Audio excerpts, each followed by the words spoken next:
"The wife is already inside, ma'am," the caretaker said, and Margaret Whitmore felt something cold and precise settle behind her ribs instead of shock. The Atlantic wind moved steadily across the dunes of Cape Cod, lifting the hem of her beige trench coat as she stood at the edge of the gravel driveway, staring at the familiar cedar-shingled beach house she had owned for nearly 30 years. Thomas Hale shifted uncomfortably beside her, keys jangling in his hand, his weathered face flushed beneath his cap. He had worked for the Whitmores for over a decade, long enough to know that Margaret rarely raised her voice and never caused a scene. "She arrived yesterday afternoon," he added carefully. "Said Mr. Whitmore told her she could use the place for the week." Margaret did not immediately look at him. Her pale blue eyes remained fixed on the second-floor balcony where the white curtains drifted in the open windows, the same windows she had chosen herself in the summer of 1998 after she and Richard had decided to buy this stretch of shoreline as a symbol of everything they had built together. Which wife? She wondered silently. She and Richard had celebrated their 43rd anniversary just 3 months earlier at a restaurant in Greenwich, raising glasses of Napa Valley Chardonnay while he spoke about slowing down and spending more time by the water. She had believed him. Now, as the sound of distant gulls cut through the steady crash of the tide, the words echoed back to her with a different meaning. Thomas cleared his throat. "I assumed you knew," he said. She introduced herself as Mrs. Whitmore. Margaret finally turned her head slightly, not enough to show emotion, only enough to acknowledge the statement. She noted the faint tire tracks in the sand-colored driveway, the unfamiliar silver SUV parked near the side entrance, and the faint scent of perfume drifting faintly from the open front door when the wind shifted. She did not storm forward. She did not demand explanations. Instead, she folded her leather gloves slowly and placed them inside her handbag, a small, deliberate motion that steadied her thoughts. Richard had told her he was attending meetings in Boston, meetings that would run late. He had kissed her cheek before leaving their primary home in Connecticut, promising to call when he arrived. He had not called.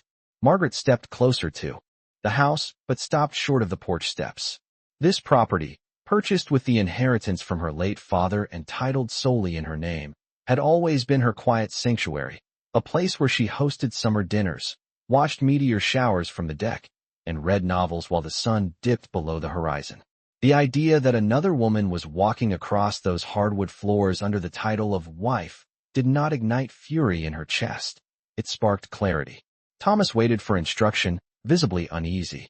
Margaret's voice, when she finally spoke, was even and composed. "Thank you, Thomas," she said. "You've done nothing wrong." She reached into her purse and retrieved her phone, scrolling calmly to a contact she had not needed in years. The ocean roared steadily behind her as she pressed call.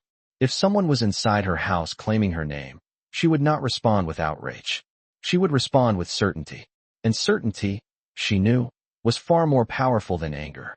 48 hours earlier, Margaret Whitmore had been standing in her sunlit kitchen in Connecticut, watching steam rise from a porcelain mug of coffee while the early October light filtered through linen curtains she had ironed herself.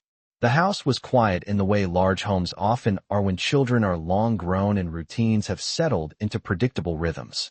Richard had already left for what he described as a series of meetings in Boston, leaving behind the faint scent of his aftershave and a folded newspaper on the breakfast table. He had kissed her cheek before walking out, his touch brief, his eyes distracted, and she had noticed the distance but chosen not to name it. The previous evening he had mentioned the beach house casually, asking whether she planned to visit before the colder weather set in. She had replied that perhaps she would go the following week to close up the outdoor furniture and check the heating system. He had nodded too quickly, as if relieved by her answer, and returned to scrolling through his phone.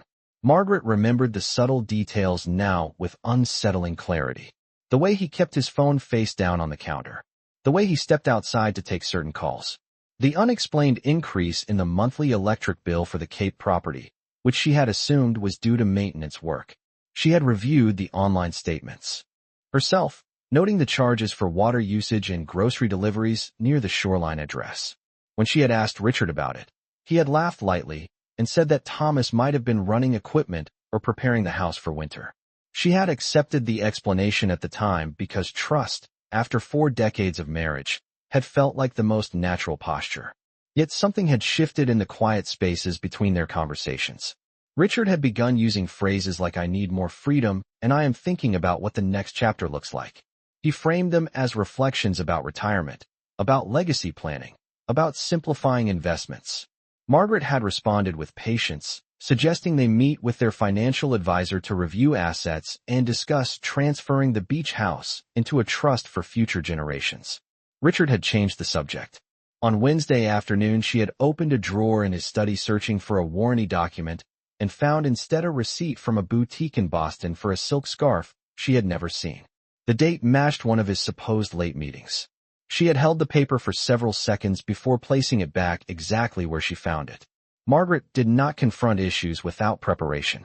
She gathered facts the way she once organized school fundraisers and holiday dinners, methodically and without drama. By Thursday morning, she had decided to drive to Cape Cod herself, telling Richard through a calm voicemail that she wanted fresh air and a few days by the ocean. He did not return the call. The 4-hour drive had given her time to think, to revisit every small inconsistency, every delayed response, every gentle deflection. By the time she reached the sandy turnoff that led to the cedar-shingled house overlooking the Atlantic, she was no longer searching for reassurance. She was searching for confirmation. Margaret ended the call with her attorney before she climbed the porch steps, her expression composed, her movements unhurried, as though she were arriving for a planned weekend rather than walking into an uninvited revelation. The front door was unlocked. She noted that detail immediately. Thomas would never have left it unsecured without instruction. The scent of ocean air mixed with something floral drifted through the entryway, unfamiliar and deliberate. Inside, the living room looked almost unchanged at first glance. The pale linen sofa, the driftwood coffee table, the framed black and white photographs of sailboats along the New England coast were all precisely where she had left them in late summer. Yet small disruptions revealed themselves with quiet insistence. A silk scarf, not hers, lay draped over the arm of the reading chair. A pair of high-heeled sandals rested beside the staircase. On the kitchen island stood 2 wine glasses, one with a faint rose tint clinging to the bowl. Margaret walked forward slowly, her heels clicking softly against the hardwood floors she had personally selected decades ago. She ran her fingers along the polished banister as if reacquainting herself with the house, grounding herself in something solid. From upstairs came the muted sound of movement, then the distinct rhythm of someone descending the steps. She said quietly, "I will be staying." Outside, the tide continued its steady rise against the shore, indifferent to human rearrangements, while inside the house Margaret had built, the illusion of replacement began to fracture. Claire did not argue. She did not apologize either. She simply held Margaret's gaze for a long moment, then nodded with a restraint that suggested she had rehearsed this possibility. "Richard will not like this," she said softly. Margaret considered the statement not as a warning, but as information. She moved toward the wide windows overlooking the Atlantic, where late afternoon light cast silver streaks across the water. "Richard does not decide what I like," she replied calmly. Behind her, she could hear Claire ascending the stairs, the muted sound of drawers opening and closing, the quiet shift of belongings being gathered. Margaret allowed herself a single steady breath. The house felt different now, not violated, but clarified. She walked into the study off the main hallway, a small room lined with built-in shelves and nautical maps framed behind glass. This was where she had kept the original closing documents from 1998, stored neatly in a fireproof box beneath the desk. She knelt without hesitation and retrieved it, her fingers steady as she unlocked the latch. The paperwork inside was crisp, preserved with the same care she had given to every financial record throughout her marriage. The deed listed only one name, Margaret Whitmore. The property had been purchased with funds from her late father's estate, an inheritance she had chosen to invest rather than spend. Richard had once praised her foresight. He had called her prudent. She closed the box and set it on the desk, allowing the weight of certainty to replace any lingering doubt. A phone vibrated upstairs. Claire's voice lowered into a careful murmur, likely informing Richard that the situation had shifted. Margaret imagined him glancing at his screen in some conference room or hotel lobby, realizing that the narrative he had constructed was unraveling more quickly than expected. She felt no surge of revenge, only a firm alignment within herself. Marriage had been a partnership, not a surrender of ownership. She returned to the kitchen and opened the refrigerator, noticing organic groceries she had not purchased and a bottle of mineral water she preferred over sparkling varieties. The subtle displacement of her preferences by another woman's choices spoke louder than confrontation ever could. Margaret set her handbag on the counter and removed a small leather planner, flipping to the page marked with a discreet gold tab. She wrote a single line beneath today's date: review asset structure. Her attorney would prepare the necessary steps: trust amendments, account access revisions, authorization updates. Not as retaliation, but as protection. Claire descended the stairs again, carrying a medium-sized suitcase. She paused near the entryway. "He told me things were changing," she said quietly, as if seeking confirmation rather than absolution. Margaret met her eyes with composed clarity. "They are," she answered. The wind outside intensified, rattling the loose chimes near the porch, while inside the house Margaret had built, the foundation remained unchanged. The difference now was not in ownership, but in awareness. Claire left before sunset. The silver sport utility vehicle reversed slowly down the gravel driveway, its tires pressing shallow tracks into the sand-colored stones before disappearing beyond the dunes. Margaret watched from the front window without triumph and without regret. The house settled into its natural quiet as though exhaling after holding its breath for too long. She closed the front door herself and turned the lock with deliberate calm, then walked through each room in measured steps. She opened windows to let in the sharp Atlantic air and carried the unfamiliar groceries from the refrigerator to a box near the door. Nothing dramatic, nothing theatrical, simply restoration. When she reached the bedroom upstairs, she paused at the threshold. The bed had been remade in a style that was not hers, decorative pillows arranged in a symmetrical pattern she never favored.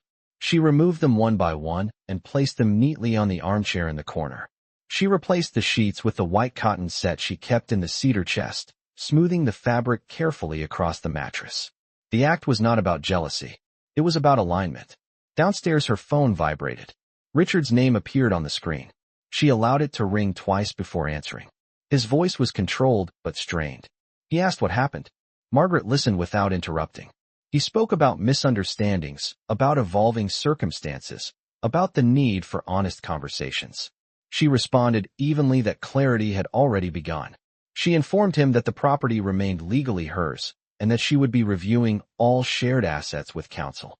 There was a pause on the other end of the line, a silence that suggested calculations rather than remorse. She did not accuse him. She did not request explanations. She ended the call with the same composed tone she used when confirming dinner reservations. Afterward, she stepped onto the back deck. The horizon stretched in muted shades of blue and gray, the tide rolling in steady intervals.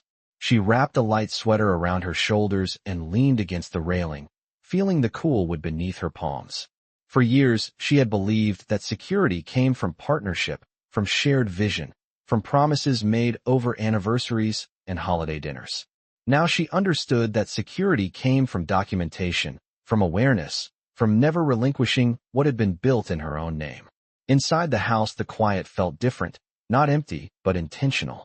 She returned to the study and opened her planner again, adding another line beneath the first: initiate full asset audit.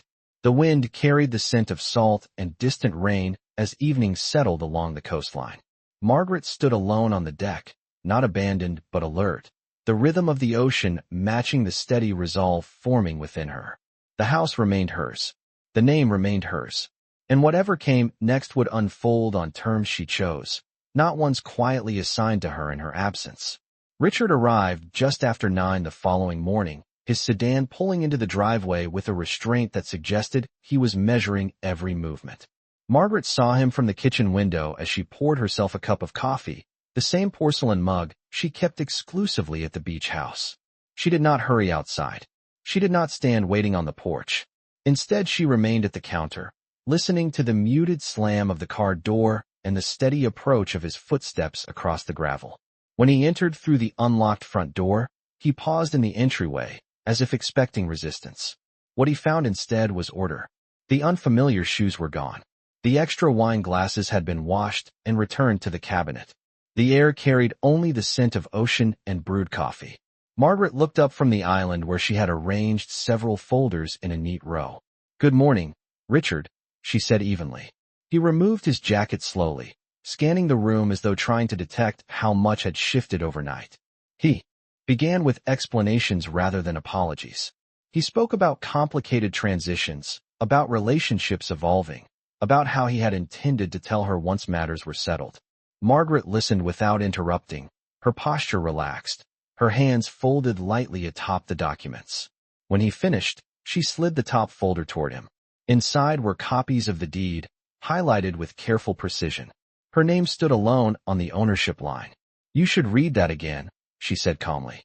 Richard glanced at the page, then back at her, the certainty in his expression faltering.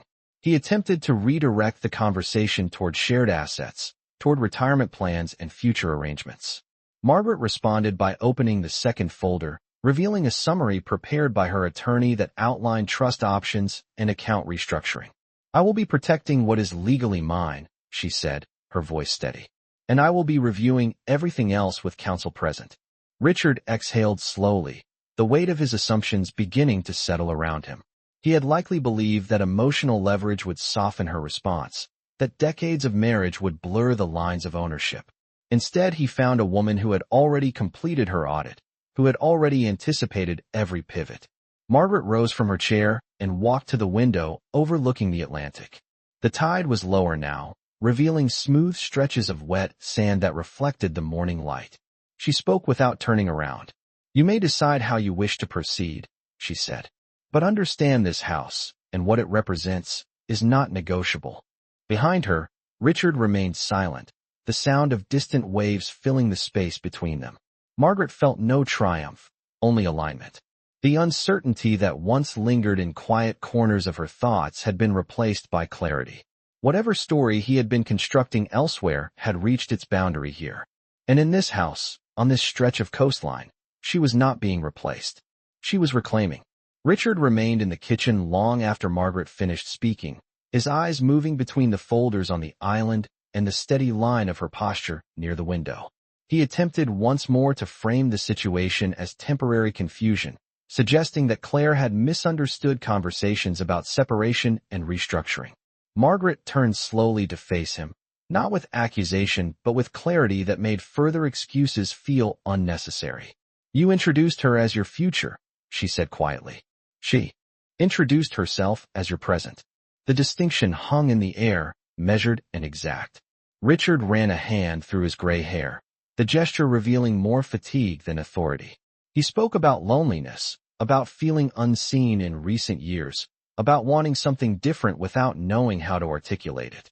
Margaret listened without visible reaction. She had heard variations of this language before, usually from acquaintances navigating late-life restlessness. She had never imagined it directed toward her. Yet even now, she refused to collapse into wounded theatrics. "You are entitled to want something different," she replied evenly. "You are not entitled to rearrange what is mine without consent." The sentence was not delivered in anger. It was delivered as policy. Richard's gaze dropped briefly to the deed copies on the counter. He understood now that this was not a negotiation of feelings, but a recalibration of structure. Margaret walked to the study and retrieved a third folder, placing it beside the others. Inside were preliminary drafts from her attorney outlining asset separation options should legal dissolution become necessary. She did not present them as a threat. She presented them as preparedness. "I will not be blindsided twice," she said calmly. Richard asked whether she intended to proceed with divorce. Margaret paused before answering, not because she lacked resolve, but because she valued precision. "I intend to proceed with protection," she said. "What follows depends on your honesty." The ocean beyond the windows continued its steady rhythm, indifferent to marital negotiations. For a moment neither of them spoke. Richard appeared smaller in the bright coastal light, less commanding than he once had been. He asked whether she had spoken to Claire since the previous evening. Margaret confirmed that Claire had left and that she would not be returning without written authorization. The finality in her tone left no room for ambiguity. Richard exhaled slowly, as though the architecture of his assumptions had shifted beneath him. Margaret gathered the folders into a neat stack and secured them with a simple leather band. She did not pursue confrontation. She did not ask for confession. She had moved beyond the need for narrative clarity. What mattered now was alignment between reality and documentation.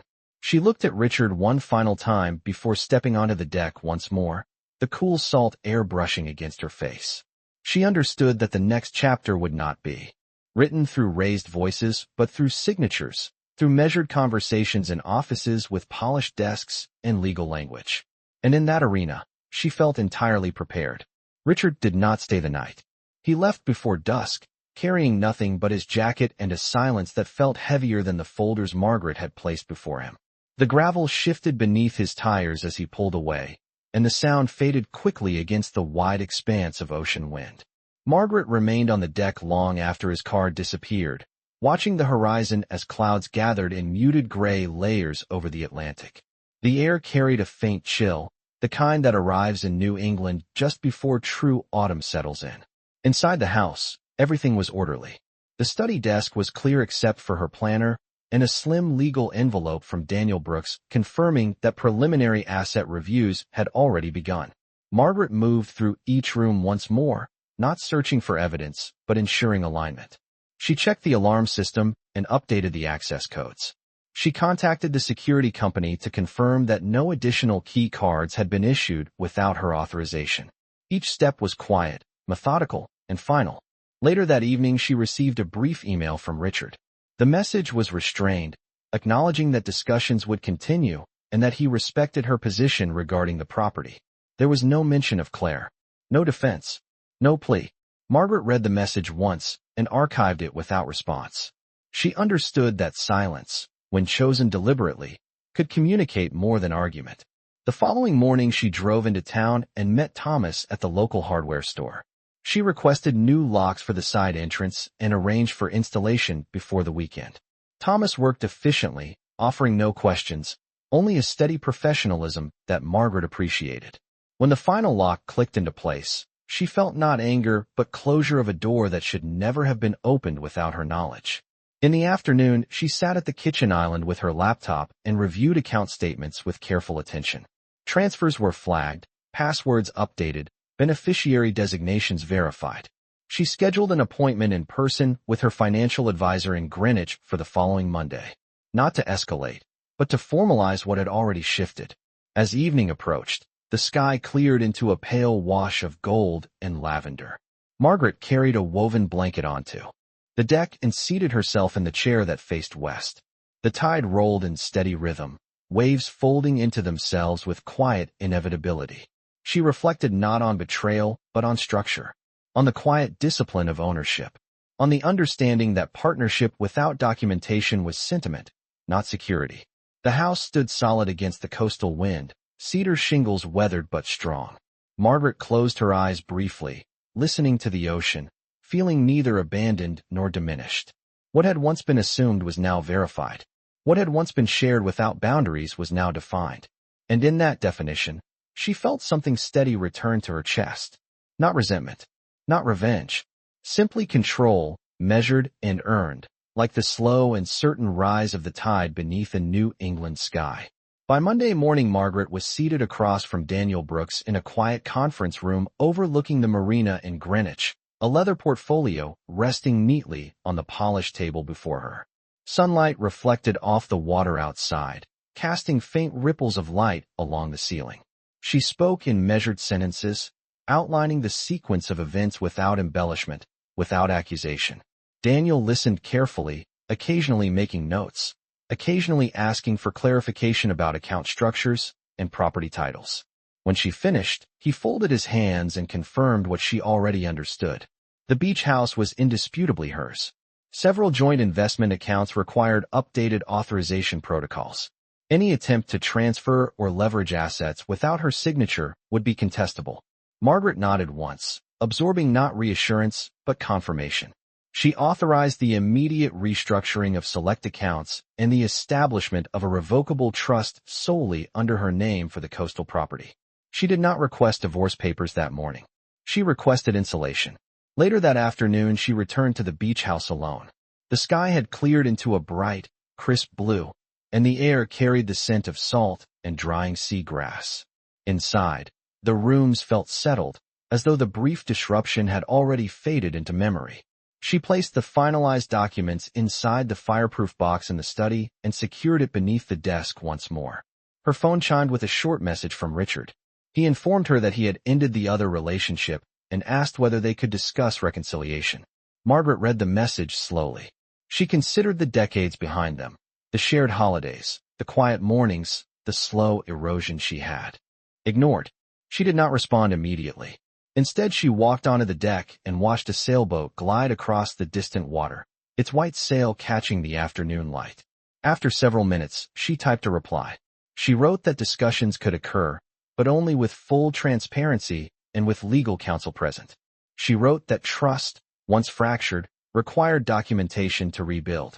She pressed send without hesitation. As evening approached, she prepared a simple dinner in the kitchen, moving comfortably within the space she had restored. The sound of the tide rolling in felt steady, predictable. Margaret carried her plate onto the deck and sat facing the horizon.